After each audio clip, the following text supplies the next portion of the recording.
Občina ureja nogometno zelenico in atletsko stezo, poskrbeti pa nameravajo tudi za metalne atletske discipline. Na Senovem je športna tradicija sicer že dolga. Na isti lokaciji je že bil športni center, ki je bil v fazi razpadanja.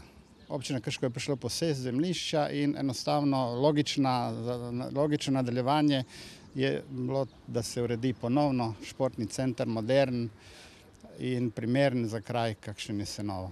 Naložba je vredna 950 tisočakov, od tega Ministrstvo za šolstvo in šport ter Fundacija za šport prispevata okrog 15%. Pogodbe še niso podpisane. V dopoldanskem času tam bo domovala šola, zagotovo z izvedbo pouka športne vzgoje.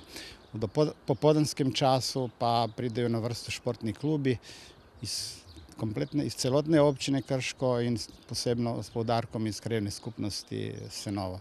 Sicer pa so veseli, da se je projektu pridružil tudi aktualni olimpijski prvak v metu kladiva Primož Kozmus s svojo atletsko šolo. Primož ima zelo resne načrte z ŠRC Dovškim, nenehno smo v stikih. V neposredni bližini Dovškega je lokacija, na kateri bomo postavili poligon za met kladiva. To je cirka 500 metrov oddaljeno od ŠRC Dovško. Ja, torej čakam, da se konča izgradnja štadiona in potem bomo začeli počasi tudi s to šolo. Jaz seveda upam, da se bo prijelo, da bo dovolj mladih in da bomo res naredili tako kvalitetno zadevo.